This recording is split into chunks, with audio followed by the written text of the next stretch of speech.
నా పేరు తులసిరామ్ అండి. ఈ శ్రీ మాదకొండమ్మ ఆలయానికి అధ్యక్షులుగా నేను చేస్తున్నాను. గతంలో 25 సంవత్సరాల క్రితం అమ్మవారు ఈ ప్రాంతంలో వెలిచింది. ఈ అమ్మవారు అప్పటి నుండి కూడా గత 5 సంవత్సరాల వరకు చిన్న గుడిగా ఉండేది. దాతలు మరి గ్రామ పెద్దలు మొత్తం మా కార్యవర్గ సభ్యులందరూ కలిసి ఈ చాలా సహకారం చేసి ఈ గుడిని పెద్ద గుడిగా చేయడానికి చాలా సహకరించారు. అలాగే ఈ అమ్మవారు కోరిన కోరికలు తీర్చే తల్లి. ఈ గుడికి కొన్ని వేల మంది ఇక్కడ మన జిల్లా నుండే కాకుండా రాష్ట్రం నుండి కూడా చాలా మంది వస్తుంటారు. ఈ అమ్మగారి ప్రసిద్ధి ఏంటంటే అక్కడ పాడేరు తర్వాత అంత ప్రసిద్ధి గల గుడి, అలాగే పాడేరు తర్వాత అంత పెద్ద గుడి కూడా ఈ మన ఇందిరానగర్ గుడే. ఈ అమ్మవారు చాలా ప్రసిద్ధం. ఒక కోరిక కోరితే అమ్మవారు అనేక విధాలుగా వాళ్ళకి సహాయం చేస్తుంటుంది. ఎప్పుడు కూడా మా గత 4 రోజుల క్రితం నుండి కూడా అమ్మవారు ఉదయాన్నే అందరికీ కూడా లేపుతుందండి. లేపి చందా వసూలు చేసి ఆవిడకి ఈ గుడిని ఎక్కువగా అభివృద్ధి చేయడానికి ఆవిడ ఉదయం నుండి కూడా అందరిని లేపి చేస్తుంటుంది. అలాగే అందరికి కూడా ఎవరు ఏ కోరిక తీరుకున్నా సరే ఈ అమ్మవారికి మొక్కుకున్నాక ఆ కోరిక తీరుకున్నామని చెప్పేసి మళ్ళీ వాటి గుడికి వచ్చి అనేక విధాలుగా పూజలు చేసుకుని అమ్మవారికి స్నానం చేసుకుంటున్నారు. అలాగే ఈరోజు మన ప్రధాన పండుగ. ఈరోజు భక్తులు అనేక మందిగా వచ్చారు. భక్తులు కావాల్సిన అన్ని సహాయ సహకారాలు మా కార్యవర్గ సభ్యులన్నీ ఏర్పాటు చేశారు. అలాగే ఈరోజు సాయంత్రం 5 గంటల నుండి కూడా అమ్మవారి ఊరేగింపు కడురమ్యంగా జరుగుతుంది. అలాగే 5 స్టేజ్ కార్యక్రమాలు పెట్టారండి. సినీ యాంకర్స్, బుర్రకథ, ఆర్కెస్ట్రా, డ్యాన్స్ మొదలైన కార్యక్రమాలన్నీ పెట్టాము. అలాగే 5 గంటల నుండి వాడి బాణాసంఖ్యతో ఊరేగింపు మొదలెట్టాము. అలాగే వారం పండుగ కూడా భారీగా చేయడానికి మా కార్యవర్గ సభ్యులందరూ నిర్ణయించారు.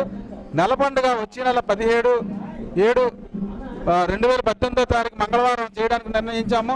ఆ రోజు ఉదయం నుండి అభిషేకాలతో పాటు మధ్యాహ్నం 12 గంటలకు 5,000 మందికి అన్న సమారాధన చేయడానికి నిర్ణయించామండి. అలాగే సాయంకాలం 5 గంటలకి అమ్మవారికి సహస్ర ఘట్టాభిషేకం చేయడానికి మా కార్యవర్గ సభ్యులందరూ నిర్ణయించారు. ప్రతి ఇంటి నుండి కూడా ఒక స్నానానికి పాలు కానీ పెరుగు కానీ అన్ని పంచామృతాభిషేకాలు తెచ్చి మొత్తం గ్రామ పెద్దలందరూ కూడా ఈ కార్యక్రమం చేయడానికి చేస్తారండి. అలాగే ఈ అమ్మవారు అన్ని విధాలుగా ఈ గ్రామాన్ని అభివృద్ధి చేసే తల్లిగా తయారైంది. భక్తులందరూ ఎవరైనా విరాళాలు ఇచ్చినా సరే మేము ఈ ఆలయంలో పేర్లు పెట్టి రాసి ఈ డెవలప్మెంట్కి వారి సహకారం తీసుకుంటున్నాము. కావున గ్రామ పెద్దలు కానీ ప్రజలు కానీ ఎవరైనా ఈ అభివృద్ధికి విరాళాలు మొదలిస్తే కమిటీ వారిని సంప్రదించి ఇవ్వాల్సిందిగా కోరుకుంటూ సెలవు తీసుకుంటానండి. మనకి జగన్మాత మాదకొండమ్మ పండుగ సందర్భంగా శ్రీ సత్యసాయి సేవా సంస్థలు ఈ మజ్జిగ సర్వీసు, ఈ ప్రసాద వితరణ కార్యక్రమాన్ని మనం చేయడం జరుగుతుందండి. అలాగే ఈ 2 నెలలు వేసవి సమయంలో కూడా ఈ సత్యసాయి సంస్థలు గోపాలపట్నం భజన మండలి వారు కంటిన్యూగా మనం మే నుండి జూన్, జూలై, ఆగస్టు వరకు కూడా, జూలై ఎండింగ్ వరకు కూడా మజ్జిగ సర్వీస్ కంటిన్యూగా ప్రతిరోజు కూడా మేము ఇవ్వడం జరుగుతుందండి. స్వామి తాలూకా దివ్యానుగ్రహంతో శ్రీ సత్యసాయి సేవా సంస్థలు అన్నీ కూడా జిల్లాలో అన్ని మండలాల్లో కూడా అన్ని ఏరియాల్లో కూడా ఈ మజ్జిగ సర్వీసులు స్వామి దివ్యానుగ్రహంతో జరుగుతున్నాయండి.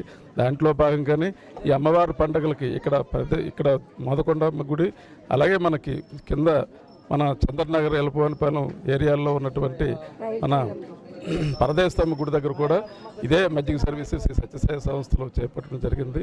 ఈ కార్యక్రమాలన్నీ కూడా స్వామి దివ్యానుగ్రహంతో, అలాగే మనకి జిల్లా అధ్యక్షులు మన విఆర్ నాగేశ్వరరావు గారు ఆధ్వర్యంలో ఈ కార్యక్రమాలన్నీ జరుగుతున్నాయండి.